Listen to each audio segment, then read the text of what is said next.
¿Sabías que cada año se realizan millones de cirugías en personas mayores de 60 años que, según la evidencia científica más reciente, no solo no mejoran su calidad de vida, sino que en muchos casos la empeoran de forma permanente? Hoy te voy a hablar de algo que casi ningún médico dice en voz alta, no porque sea un secreto, sino porque el sistema médico, los seguros de salud y hasta las cifras de negocio de muchos hospitales dependen de que no lo sepas. Llevo más de 2 décadas sentado frente a pacientes, escuchando sus miedos, leyendo sus análisis y muchas veces acompañándolos en decisiones que cambiaron el resto de sus vidas. He visto a personas de 65, 70, hasta 80 años entrar al quirófano con esperanza y salir con algo que nadie les advirtió, una versión de ellos mismos que ya no volvería a ser la misma. Y lo más importante que te puedo decir hoy antes de que sigas mirando este video es esto. El bisturí no siempre cura, a veces abre una puerta que es muy difícil cerrar. En este video te voy a contar cuáles son las 5 operaciones médicas que yo personalmente nunca me haría después de los 60 años y que tampoco le recomendaría a mis propios padres. No estoy hablando de cirugías raras o experimentales. Estoy hablando de procedimientos que se hacen todos los días, que los médicos recetan con normalidad y que millones de personas aceptan sin hacer las preguntas correctas. Y antes de que llegues al número 4 de esta lista, te pido que no te muevas de aquí, porque esa operación es la que más me preocupa, es la que más veces he visto cambiar vidas para siempre sin que nadie lo esperara. La que se disfraza de solución definitiva y que esconde un mecanismo que puede afectarte para siempre, aunque la cirugía salga técnicamente perfecta. Quédate conmigo. Esto puede salvarte la vida o puede salvarla de alguien que amas. Y si en algún momento de este video piensas que estoy exagerando, quiero que recuerdes esta cifra. Según datos de investigaciones internacionales sobre cirugía en adultos mayores, hasta el 30% de las cirugías selectivas en mayores de 65 años son consideradas potencialmente inapropiadas o evitables cuando se evalúan con los criterios clínicos correctos. No estoy hablando de errores médicos, estoy hablando de decisiones que se toman con buena intención, pero sin la información completa. Esa es exactamente la brecha que quiero cerrar hoy contigo. Soy el Dr. Carlos Ramírez. En mis años de consulta he atendido a cientos de pacientes mayores de 60 que llegaban con una misma pregunta en los ojos: ¿me opero o no me opero? Y lo que he aprendido muchas veces de la manera más dolorosa es que esa decisión no se puede tomar solo con la recomendación de un cirujano. Los cirujanos son profesionales extraordinarios, son expertos en lo que hacen dentro del quirófano, pero su trabajo es operar. No siempre tienen el tiempo ni el enfoque para decirte lo que puede pasar después de los 60 con tu cuerpo específico, con tu historial específico, con tu contexto específico. Ese es mi trabajo y hoy te lo comparto sin filtros. He visto a personas que entraron al quirófano por un dolor de rodilla y salieron con una infección que los tuvo en cama durante 18 meses. He visto a personas que se operaron la columna y terminaron con más dolor que antes. He visto hombres de 67 años que despertaron de una anestesia, siendo, en palabras de sus familias, otra persona. Más lentos, más olvidadizos, diferentes. ¿Significa esto que no hay que operarse nunca? No hay cirugías que salvan vidas, que son necesarias, que no tienen alternativa, pero hay otras, muchas otras, donde la evidencia científica dice claramente que el riesgo supera al beneficio después de los 60 y esas son las que voy a mostrarte hoy. Para entender por qué el cuerpo después de los 60 reacciona diferente a una cirugía, necesito que imagines algo. Piensa en un coche que ha recorrido 200.000 kilómetros. No es un coche viejo necesariamente. Puede estar en perfectas condiciones. Puede funcionar muy bien en el día a día, pero si lo llevas a una revisión mayor, a desmontar el motor, a cambiar piezas fundamentales, la recuperación va a ser mucho más lenta, más compleja y más impredecible que si fuera un coche con 50.000 kilómetros. Tu cuerpo a los 60 es ese coche y eso no es un insulto, es biología. Después de los 60 años ocurren cambios que los estudios documentan con claridad. La cicatrización es más lenta porque las células que reparan el tejido se dividen con menos eficiencia. El sistema inmunitario es menos robusto, lo que significa que el riesgo de infección postoperatoria se multiplica. El corazón y los pulmones tienen menos reserva funcional para tolerar el estrés de una anestesia prolongada. Y los riñones, que deben eliminar todos los fármacos que recibiste durante la operación, trabajan a una fracción de su capacidad de los 30 años. Además, hay algo que la mayoría de los médicos no explica bien a sus pacientes.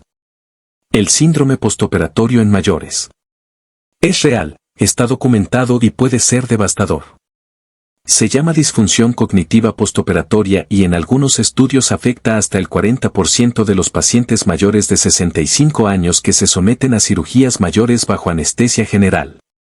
Con esto en mente, quiero que escuches cada uno de los 5 puntos de esta lista con ojos bien abiertos. No para que le tengas miedo a los médicos ni a los hospitales, sino para que vayas a cualquier consulta sabiendo exactamente las preguntas correctas que debes hacer. Y recuerda una cosa antes de que empecemos. En medicina, informado no significa desconfiado, significa responsable. Un médico que realmente tiene tus intereses en el corazón va a agradecer que llegues a la consulta habiendo pensado en estas cosas. El que se moleste cuando haces preguntas es el que debería preocuparte. Empecemos. Operación número 1, la trampa de la columna. La cirugía que promete liberarte y muchas veces te encadena.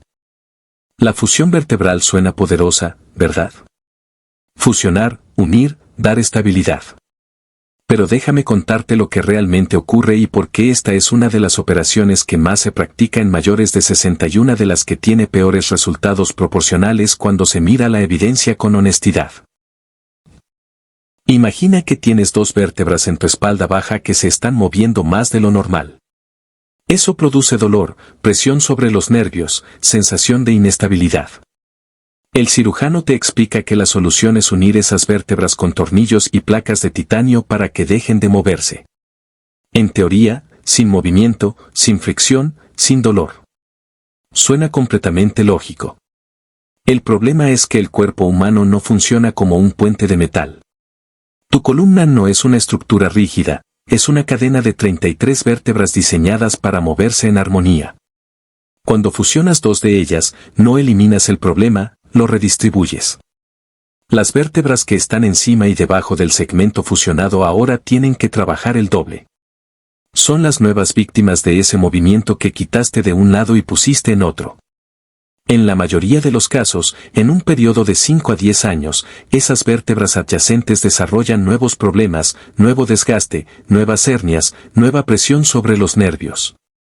Y entonces llega la segunda cirugía y muchas veces la tercera. Tuve una paciente, 64 años, profesora jubilada, que llegó a mi consulta después de su primera fusión lumbar con 2 preguntas: ¿por qué todavía me duele y por qué me proponen otra operación? Le revisé todos sus estudios. El dolor que tenía antes de la cirugía medía un 7/10 en su escala personal. 2 años después de la operación, su dolor medía un 8 y ahora el cirujano le recomendaba ampliar la fusión a 3 niveles.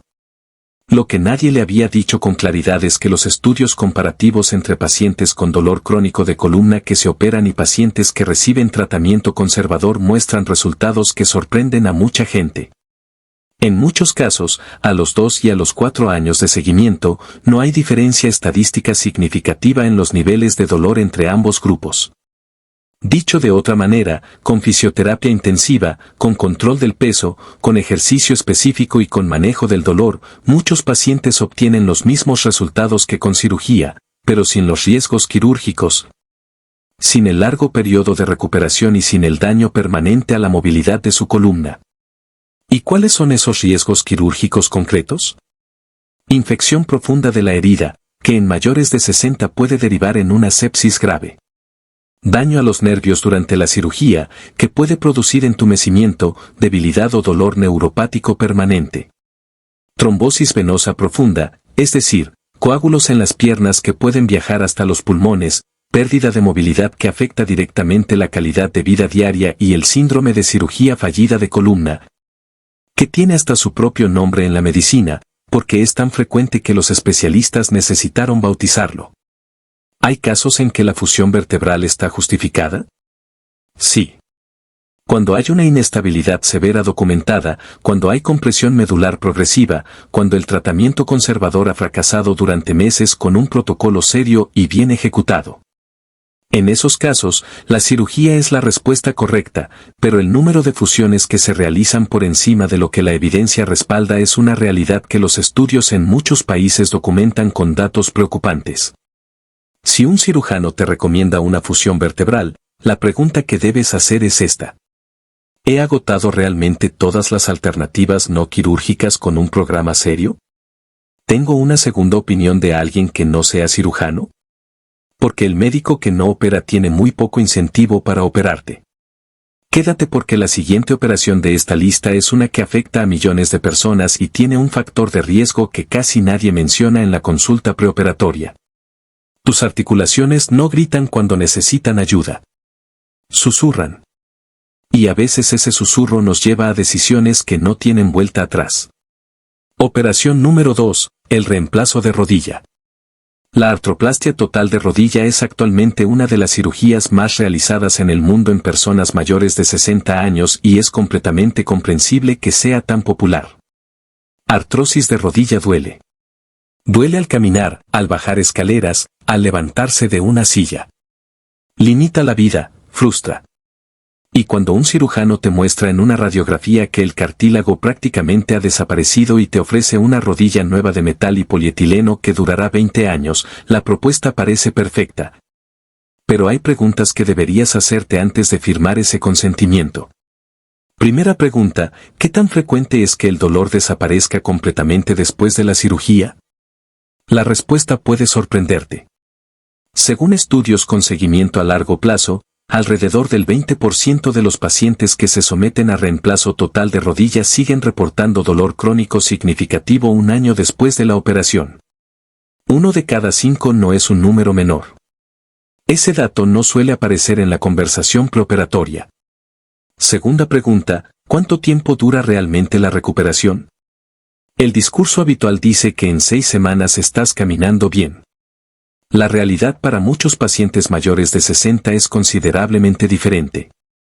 La recuperación funcional completa, donde la persona recupera fuerza, equilibrio y confianza para moverse con normalidad, puede tomar entre 12 y 18 meses. Y durante todo ese tiempo, la persona necesita ayuda para movilizarse. Muchas veces no puede manejar, puede tener dificultades para bañarse sola y pierde una independencia que puede tardar mucho en recuperar completamente. Recuerdo un paciente, 68 años, muy activo, jugaba golf 3 veces a la semana. Se operó la rodilla derecha con la promesa de volver al campo en 3 meses. 2 años después todavía no había vuelto a jugar. No por complicaciones quirúrgicas graves, sino por algo que nadie le advirtió suficientemente. La rodilla nueva nunca se siente completamente como la propia. Hay limitación en la flexión máxima, hay sensaciones mecánicas extrañas. Hay un periodo de adaptación que en personas mayores puede ser muy largo y emocionalmente desgastante. Tercera pregunta, y esta es la más crítica. ¿Cuáles son los riesgos reales? La infección en el implante es la peor de todas las complicaciones. Si la prótesis se infecta, hay que retirarla, tratar la infección durante semanas con antibióticos intravenos y luego colocar una nueva prótesis. Ese proceso puede durar entre 6 meses y 1 año y en personas mayores puede comprometer permanentemente la función de la rodilla.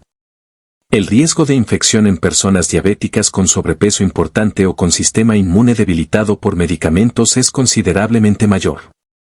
También existe el riesgo de tromboismo pulmonar, que es cuando un coágulo formado en las piernas viaja hasta los pulmones.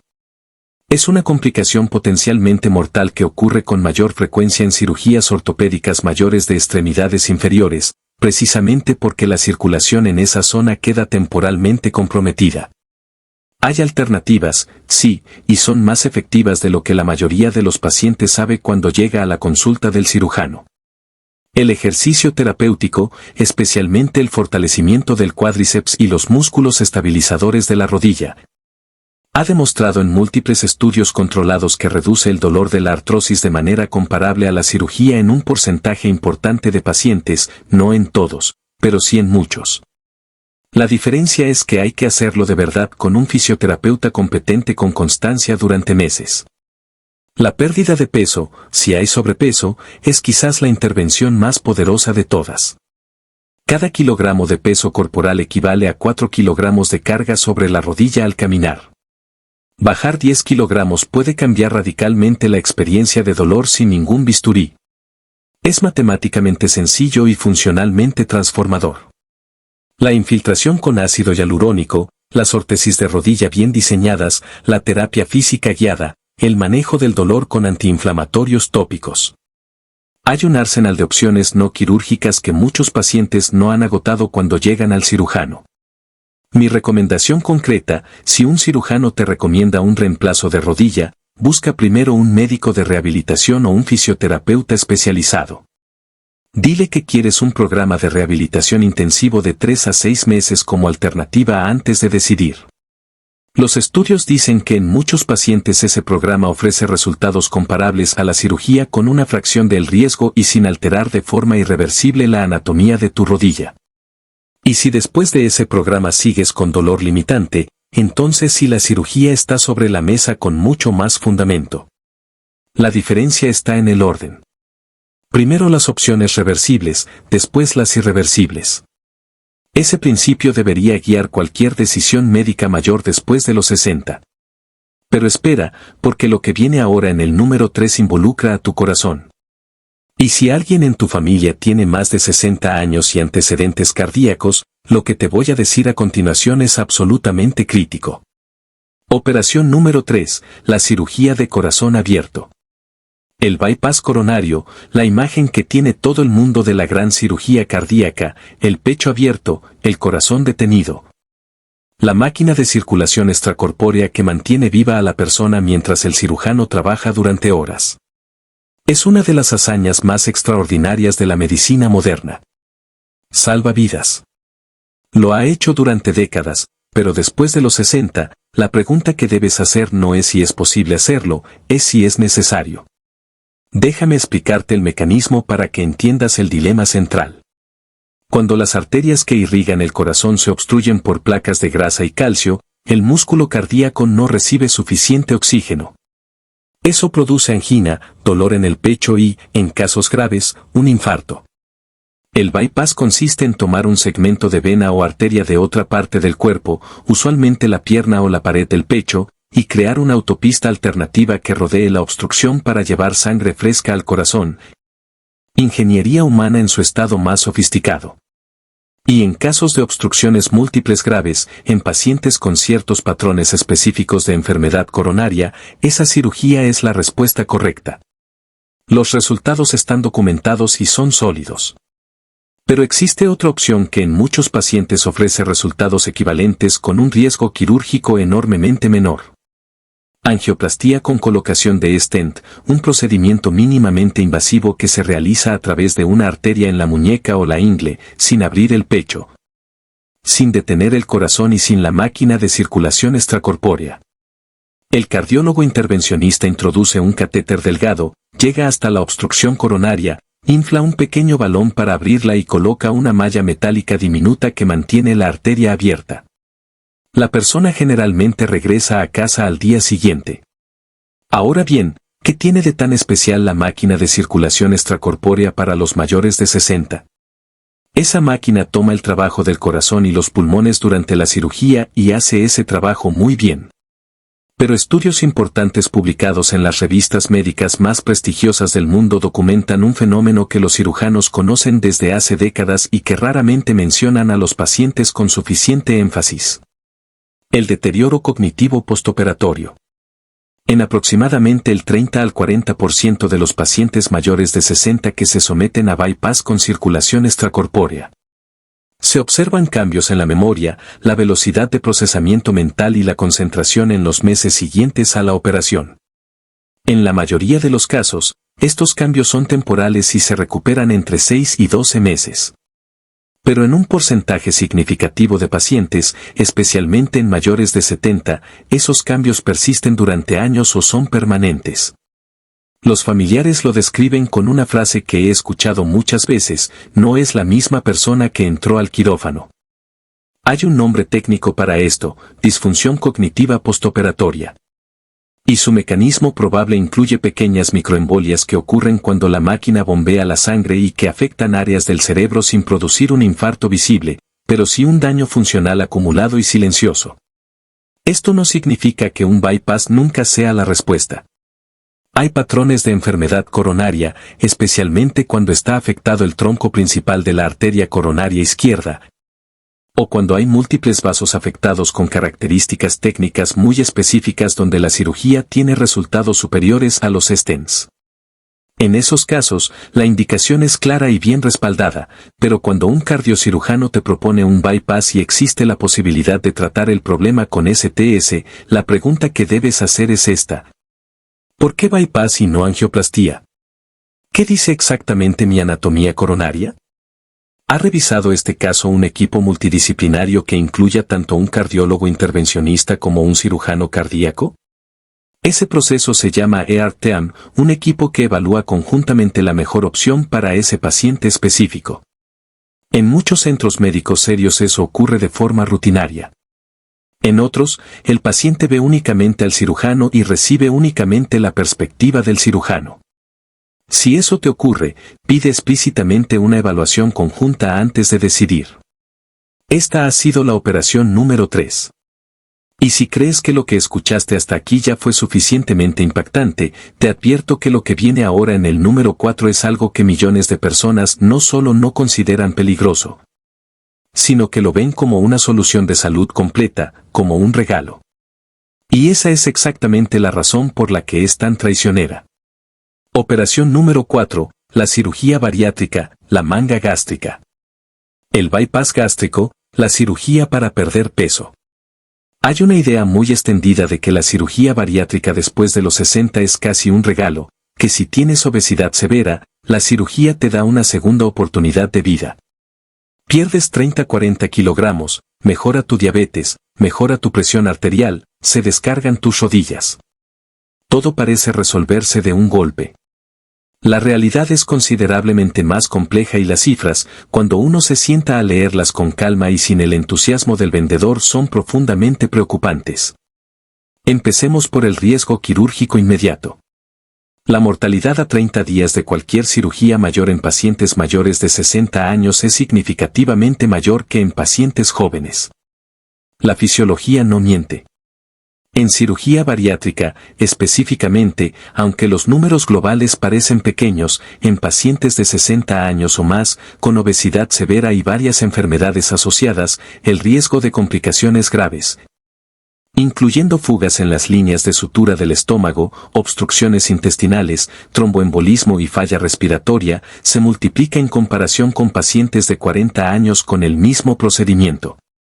Pero el riesgo quirúrgico inmediato no es lo que más me preocupa de esta cirugía en este grupo de edad. Lo que más me preocupa, y quiero que escuches esto con toda la atención que puedas, es lo que pasa en los años siguientes. La cirugía bariátrica produce una mala absorción de nutrientes que dura para siempre. Tu estómago reducido o tu intestino cortocircuitado absorbe mucho menos. Eso no solo significa calorías, significa calcio, vitamina D, hierro, vitamina B12, zinc y magnesio. Son exactamente los nutrientes que después de los 60 ya son difíciles de mantener en niveles óptimos, incluso sin cirugía, incluso con una dieta perfecta. Con cirugía bariátrica, ese desafío se convierte en algo monumental que requiere supervisión permanente de por vida. Las consecuencias de una deficiencia de calcio y vitamina D después de los 60 tienen un nombre claro: osteoporosis y fractura. Y no es una consecuencia menor que suena lejana. Las fracturas de cadera en personas mayores son una de las principales causas de pérdida definitiva de independencia y de mortalidad a mediano plazo. Hasta un 25% de los pacientes que fracturan una cadera después de los 70 años fallece dentro del primer año. Ese es el tamaño RILS calcio de forma crónica. La deficiencia de vitamina B12 después de una cirugía bariátrica, si no se suplementa correctamente y de manera permanente, puede producir daño neurológico irreversible, pérdida de sensibilidad en manos y pies, alteraciones del equilibrio que aumentan el riesgo de caídas y deterioro cognitivo que puede confundirse con el inicio de una demencia. Y ahora te voy a decir algo que casi ningún paciente conoce antes de operarse y que cambia completamente la ecuación. La tasa de reganancia de peso en cirugía bariátrica a los 10 años es altísima en pacientes que no tienen un programa de soporte nutricional y psicológico sólido, continuo y bien ejecutado. En algunos estudios, más del 50% de los pacientes recupera una parte significativa del peso perdido durante la primera década. Y que queda cuando eso pasa, tienen todos los riesgos permanentes de la cirugía, el problema de malabsorción de nutrientes de por vida, la anatomía digestiva irreversiblemente alterada y el peso regresa de todas formas. Recuerdo el caso de una mujer de 63 años con diabetes tipo 2 y un índice de masa corporal de 42 que se operó una manga gástrica fuera de su ciudad sin mucho seguimiento posterior. Al año había perdido 28 kilogramos y se sentía fantástica. Todos la felicitaban. Los análisis de azúcar habían mejorado.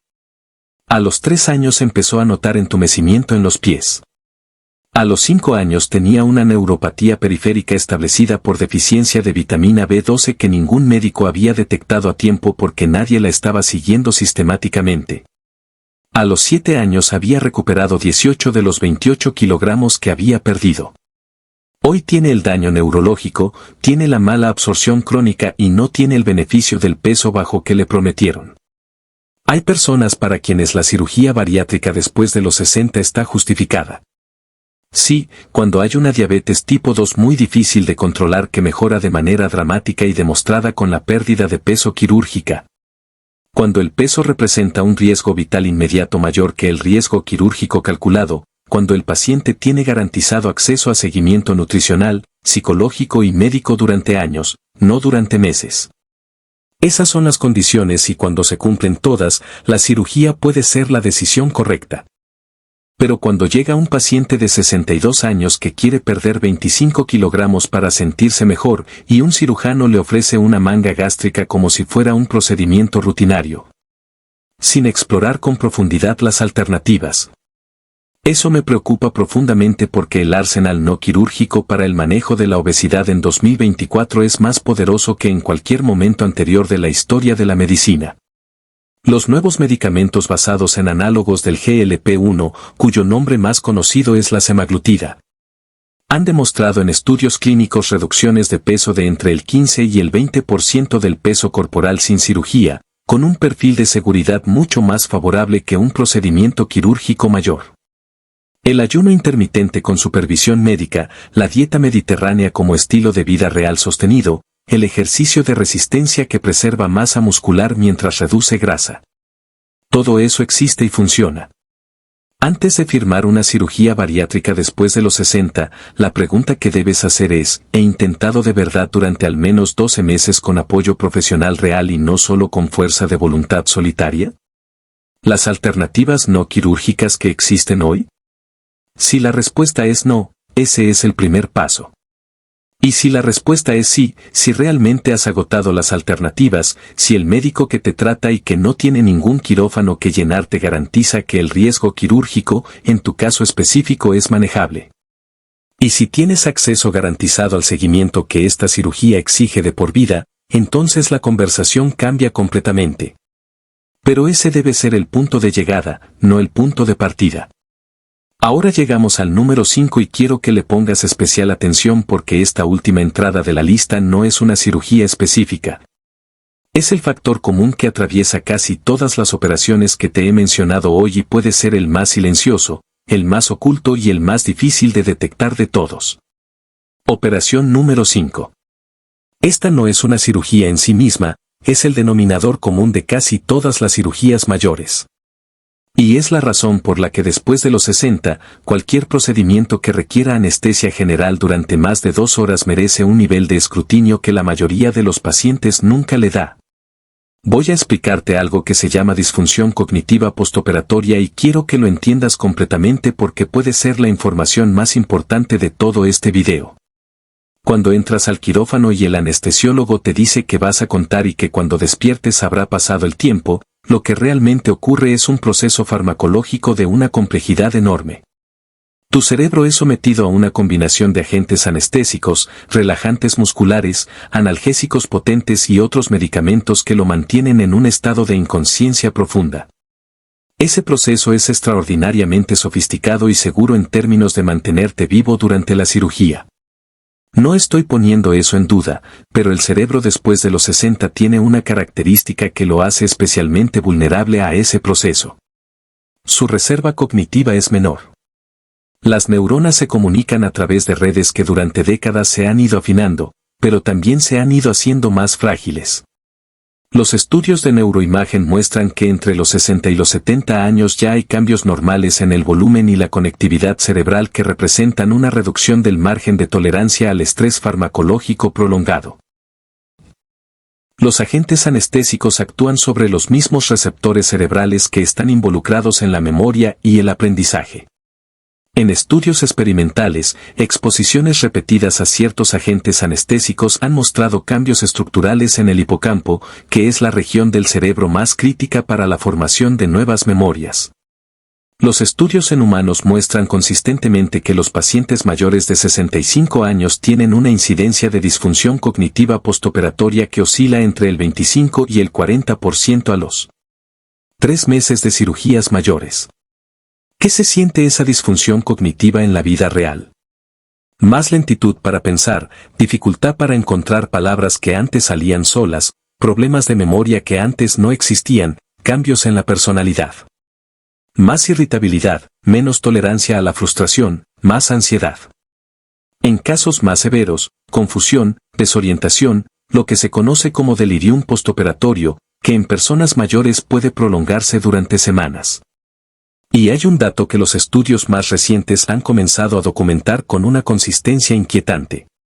En pacientes mayores que ya tenían un deterioro cognitivo leve previo, aunque no hubiera sido diagnosticado, ni ellos ni su familia lo hubieran notado claramente. Una cirugía mayor bajo anestesia general prolongada puede acelerar de manera significativa la progresión hacia una demencia clínicamente evidente, no la causa de cero. Pero puede ser el disparador que convierte algo que era manejable en algo que ya no lo es. Esta es la información que los familiares merecen tener antes de firmar el consentimiento. Entonces, ¿qué haces con esta información? No la usas para negarte a operarte si la cirugía es necesaria. La usas para hacer las preguntas correctas antes de decidir. Hay 3 preguntas concretas que debes hacerle al equipo médico antes de cualquier cirugía mayor después de los 60. Primera pregunta, ¿es posible realizar este procedimiento con anestesia regional en lugar de anestesia general? La anestesia regional, por ejemplo, la espinal o la epidural, afecta únicamente una parte del cuerpo y tiene un perfil de riesgo cognitivo mucho más bajo que la anestesia general en pacientes mayores. Para cirugías de rodilla, cadera, columna lumbar y procedimientos abdominales selectos, la anestesia regional es muchas veces técnicamente viable. No siempre te lo ofrecerán por defecto. Tienes que preguntarlo. Segunda pregunta, si se necesita anestesia general, ¿cuánto tiempo se anticipa que durará la cirugía? El riesgo de disfunción cognitiva postoperatoria aumenta con la duración total de la exposición a los agentes anestésicos. Una cirugía de 45 minutos tiene un perfil de riesgo cerebral muy diferente a una de 4 horas. Es una pregunta simple cuya respuesta debería siempre formar parte de la conversación preoperatoria. Tercera pregunta. ¿Se utilizará monitoreo de la profundidad anestésica durante la cirugía? Existe tecnología disponible que permite monitorear en tiempo real el nivel de actividad eléctrica del cerebro durante la operación para evitar tanto la subdosis como la sobredosis de anestésicos. Estudios controlados publicados en revistas de anestesiología han mostrado que este monitoreo puede reducir la incidencia de complicaciones cognitivas postoperatorias en pacientes mayores. No todos los quirófanos lo tienen, pero muchos sí. Y preguntar por ello puede marcar una diferencia real. Estas 3 preguntas pueden cambiar significativamente lo que experimentas en los meses siguientes a cualquier cirugía. Son simples, son legítimas y todo profesional serio debería poder responderlas sin ningún problema. Si algún médico se molesta porque las haces, eso en sí mismo es información muy valiosa sobre cómo será manejada tu atención postoperatoria. Un buen equipo médico siempre celebra a los pacientes que llegan informados. Siempre. Si este video te hizo reflexionar, te pido que hagas una sola cosa ahora mismo. Comparte este video con alguien que conozcas que tenga más de 60 años. Y que esté considerando operarse o que tenga padres o familiares en esa situación. Una conversación informada puede marcar la diferencia entre una decisión que mejora una vida y una que la complica para siempre. Ese acto de compartir es literalmente un acto de cuidado. Y cuéntame en los comentarios, ¿conoces a alguien que haya pasado por alguna de estas operaciones? ¿Cómo fue su experiencia? ¿Hubo cosas que nadie les advirtió antes? Los comentarios de esta comunidad son uno de los recursos más valiosos que tenemos para aprender unos de otros. Leo cada uno. Nos vemos en el próximo video.